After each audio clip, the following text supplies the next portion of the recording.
You're listening to the School Leadership Reimagined podcast, episode 331. How do builders like us make a dramatic difference in the lives of our students in spite of all the obstacles we face? How do you keep your vision for your school from being held hostage by resistant teachers, uncooperative parents, ridiculous district policies, or a lack of time, money, or resources? If you're facing those challenges right now, here's where you'll find the answers, strategies, and actionable tips you need to overcome any obstacle you face. You don't have to wait to make a difference in the lives of the people you serve. You can turn your school into a success story right now with the people and resources you already have. Let's get started. Hey builders, welcome to another episode of the School Leadership Reimagined podcast. I'm your host, Robyn Jackson, and today I have no voice. I have seasonal allergies. I feel fine, but I have no voice. So instead of making you listen to me squeak through an entire episode, I went back into the archives and I pulled out one of my favorite episodes. It's all about how to avoid the October drift. You see, next week, October starts, and every year, the same thing happens. We start drifting a little bit away from all the plans that we made in the summer. The summer excitement and the back-to-school excitement has died down, and now we're just in the grind of things, and this is the time of the year when things start to drift. So this episode shows you how you can avoid that drift. And I also have something really cool. You may have seen me talk about it in emails, but because every year people face the October drift, because I've been facing the October drift myself, I decided to do something really cool for the people inside of Buildership University and the 100% Collective. I'm doing a 3-day challenge. I'm calling it the October Reset. And if you are not a member of BU or the Collective and you'd like to join us, I have a few free tickets available. So all you need to do is go to buildershipuniversity.com/reset. That's buildershipuniversity.com/reset and grab one of the free tickets and join us. For 1 hour a day, over 3 days, starting October 5th through 7th, we are going to do a reset. So if you feel like your school's kind of drifting off track, if you feel like you are reacting instead of being proactive, if you feel like your staff has started to kind of, phone it in a little bit, nothing's wrong, but they're starting to phone it in. If you've lost that back to school excitement and you feel it, then you need to come to the reset. I'm going to show you how to get your work back on track to stop the drift before you get so far off track that you can't get back on track. So again, go to buildershipuniversity.com/reset. And now on with the show. The beginning of the school year, everybody's excited. The kids are on their best behavior. But right around October, their behavior starts drifting off their best behavior and their true colors start coming out. That's when you start seeing an increase in behavior issues, and some of the kids who you thought were going to be okay, they get activated and all of a sudden they're starting to act up. The other thing that happens is this is right around the time when progress reports start going out and you start to see where kids are struggling. And this is where a lot of kids start to give up because they feel like they can't make it. They're not going to be able to do what they need to do before the end of the marking period. A lot of kids get frustrated. This is when you start getting calls from parents, the October drift. Now, when I became an administrator, I noticed the same thing. Again, you spend the summer, you build all these plans for what you want to do during the school year. You create a school improvement plan. You have goals that you set. And then you look up and it's already October and you've been in school for a minute and the back to school stuff has died down, and that's when your staff starts to feel burned out and overwhelmed. It's not acute yet, but you start to see signs of it. Toxicity starts kind of creeping in. You start to work more and you're staying at the office later and later and later. Get more disciplinary referrals. Parents start making appointments. You start getting preliminary data and it doesn't look good. You've been in classrooms by this point and you start to notice some things that worry you. And so this time of the year, October, is when things start to begin to drift off course. And in many cases, October is when all those dreams you had for what you were going to do this school year begin to slowly die. And you start to realize, maybe I was a little too ambitious. Maybe things aren't going to happen the way that they should. And the challenge is that if you don't stop it now, if you don't stop the drift now, then it's very easy to get off course, because what happens after October? Well, you start hitting all the holidays, right? So it's the moment you get through October, you go through November and December and January, and you've got all these holidays, and then you come back in January and half the year is over, and then you got a little bit of a breather, but it's winter and you're exhausted, and then testing, and then the school year is over. So I don't want to scare you or be overly dramatic, but now is the time that really determines whether or not you're going to hit your goals this year or not. Now is the time. And so on today's episode, I want to talk about a few things that you need to be thinking about right now, so that if you started to drift off track, you can get back on track. And if you feel like you are on track, but you're holding on, it's bare knuckled holding on, trying to stay on track, what are some things you can do to make that a little easier? What are some things you can do now to ensure that you meet or exceed your goals for the school year, and you do it without burning yourself out in the process? So let's dive in. The first thing that you need to do right now is a really good time to revisit your goals, the goals that you set for the summer. Now, you may be doing this already because a lot of districts want you to have some reporting done by now, or you might be getting ready to do some reporting. But now is a good time to go back and not just look at the goals, but to look at why you wanted those goals. What was it that drove you to create those goals? Now, if you didn't have a good why this summer, then maybe now is a good time to figure out, are those the right goals? Do you have a different why? Should you be looking for something else? But if you did have a good why this summer, now's a good time to revisit that. To not think about this as, I'm behind, I got to work. That's work. But to really think about, what are the goals? What is the reason you want these goals? What's driving these goals? And to reconnect to that. Now, if you are a builder, you don't have to do that because you're already connected. You know what your vision is. It's 100%. But a lot of times we lose sight even of that 100% vision, because we get caught up in all the demands that the district is making and all the pressures that we're starting to feel. And, we feel like we got to show progress this year. And so it's really good to go back to that, to anchor in your vision and your mission and your core values. And it's also a good time to remind your staff. Now, hopefully this is a part of an ongoing conversation you're having with your staff. But this may be a good time to bring everybody back together and just say, hey, listen, let's not lose sight of why we're doing this work.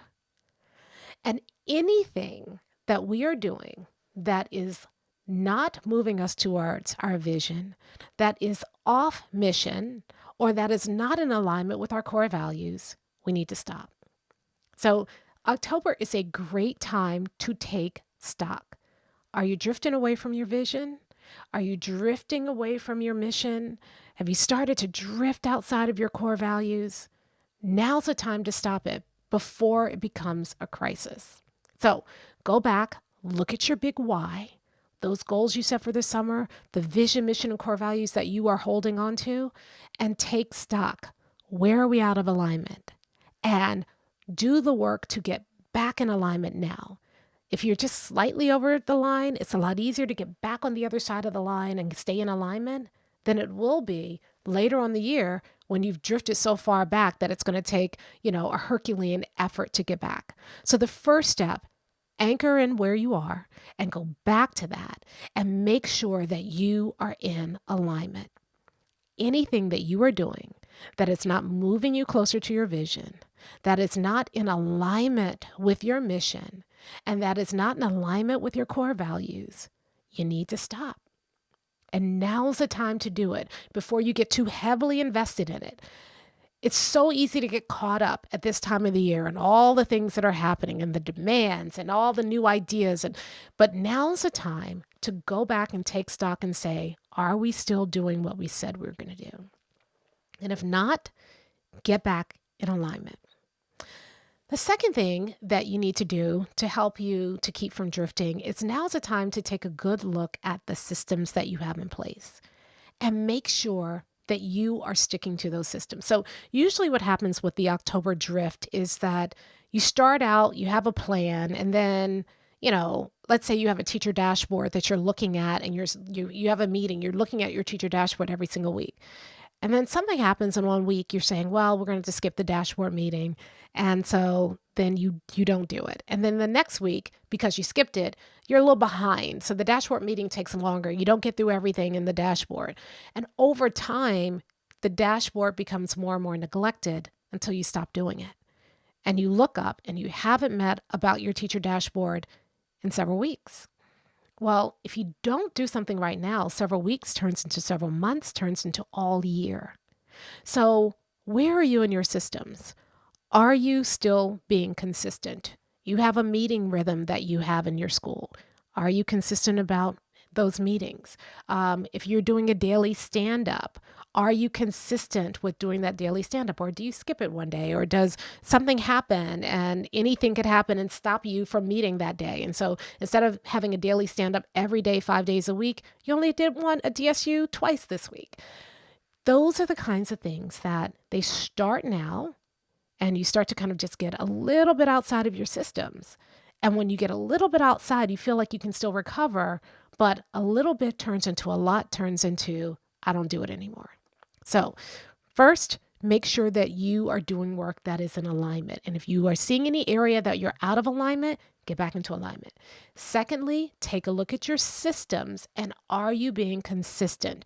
And how do we get back to being consistent with our systems? Where do we need to tweak our systems so that they continue to work and we stick with the systems? The systems are great. You design them over the summer, but if you don't stick with them now, what's the point?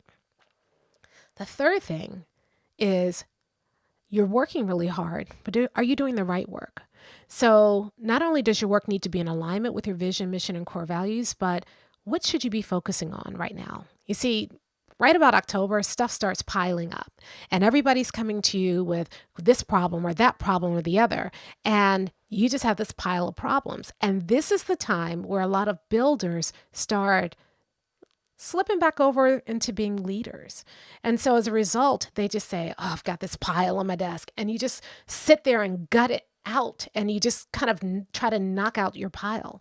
But remember, as a builder, not every problem needs solving.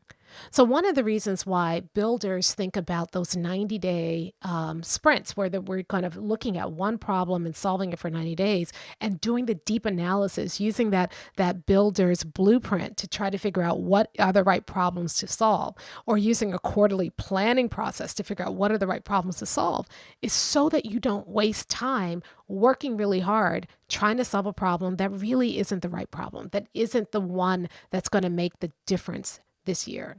So one of the things that we did in Buildership University is we just completed a couple of weeks ago a quarterly planning sprint. We do one every quarter, and we spend 2 days. The first day we spend kind of just really analyzing where our school is right now. We have a couple of tools to do that. And then the second day we spend kind of figuring out, okay, here's the plan for what we need to be working on this quarter. And then we have a weekly and monthly meeting rhythm to help us stick to the plan. If you don't have something like that, October is a really great time to institute that so that you can make sure that you're focused on the right work instead of the wrong work. Then the next thing you need to do is not only do you need to have a plan, but you need to have a way to execute it. And so you've heard me talk about the meeting rhythm. This is the time where you need to make sure that your meeting rhythm is helping you stay accountable to your plans. If you're not staying accountable to your plans, this is a good time to really look at, are we meeting too much? Are we meeting not about the right things? Should we be meeting about these things instead? And putting some things in place that are built into your schedule. So you don't have to remember, oh, I need to go do this thing. I need to go back to our plans. But instead, there is a cadence happening in your school that keeps you focused on the right work. And what does that cadence look like for you? Now, in Buildership University, we teach the 6 E's. We teach that cadence of how we do our work so that we can execute on our plans. And we're being very intentional about what we're doing at each stage so that we stay focused. If you are starting to drift, this is a good time for you to really take a look at how you're executing and put some things in place that help you be accountable. Like, let me give you an example. Let's say you wanted to, like I'm trying to eat better, and I love sugar, right? So it's really hard for me to resist, any kind of baked good or, candy. I love my candy. And so one of the things that I had to do because I wanted to reduce the amount of sugar I ate was I had to get rid of all the sugar in my house, right? Instead of relying on my willpower every single day to resist the sugar that's in the pantry, I just had to take it out. There's no white sugar in my pantry. There's no candy in any drawers, so that every single day when I get up and I'm in the house, I don't have to worry about fighting that battle. I can stick to my goal of not eating so much sugar because I just don't have it in the house. So instead of relying on your willpower to get work done, are you putting things in place to make sure that the work gets done, even when you're not paying attention, even when you're not checking, even when you're not watching? If you're not doing that, it's easy to drift. So if you find that you're drifting, now's a good time to figure out what's the work I need to do and what are some things that I can put in place now to make sure that it gets done and it doesn't rely on me to get done. I'll give you a work example. When I was a teacher, I wanted to make sure that I was looking at where kids were every single day and catching kids before they failed. And I used to try to kind of like sit down once a week and go through my grade book and try to figure out, okay, which kids need support and make a plan for the next week. It didn't work. And one of the things I decided to do is, okay, how can I make this automatic? And so what I did is I set up my online grade book where I also took attendance. And every single day when I was taking attendance, I programmed my grade book to turn kids' names on my attendance sheet red if they were earning anything less than an 80%. So every single day when I took attendance, which was something I had to do anyway, I would see the kids who were struggling. And so it was a reminder of that I needed to really help support those kids during the lesson. And so that kind of naturally made me check in with those kids every single day and the lesson. And then when I would look and I would say, okay, this kid's name has been read for a week, but I've been doing some work with him. And then one day I opened attendance and his name's not read anymore. There was a built-in reward to that system. So what are you doing? What is the work that you need to be doing? And how can you make it automatic for you so that you will keep doing it? If you find that you're drifting, and the work is important, it's the work you should be doing, now's the time to say, okay, what I'm doing right now is not working. How can I make this more automatic so I'm guaranteed to do this work? And then the last shift is that you may think, right now October is a time we get kind of caught up in the weeds of our work. And because we get caught into the weeds of our work, we stop our long-term thinking. We start shifting to just getting through the day, getting through the week, knocking stuff off of our plate, knocking stuff off teachers' plates, surviving.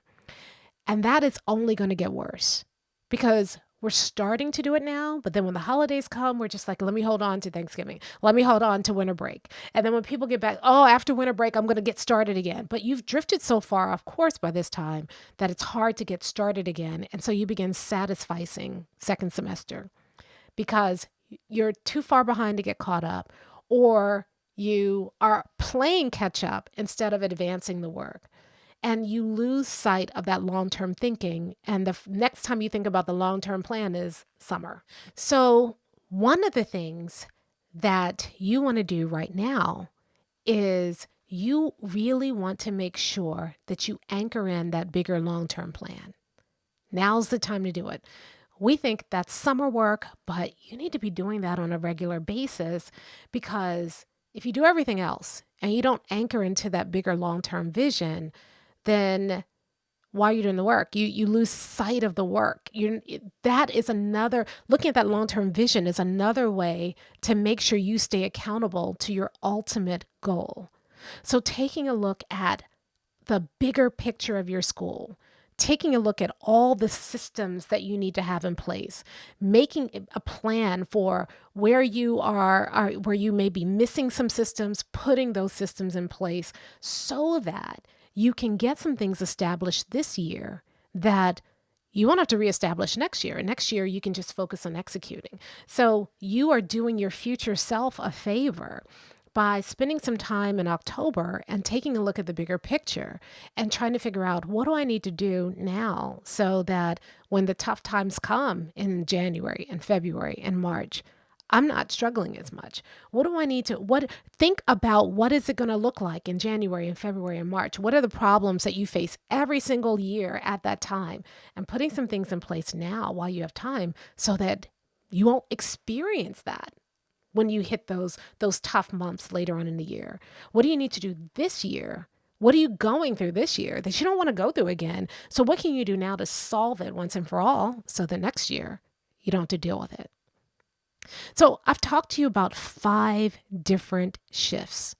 The first shift is that getting back to your vision, mission, and core values and making sure your work is in alignment with that. The second shift is taking a look at your systems and making sure that they are working, and where you don't have systems, putting systems in place.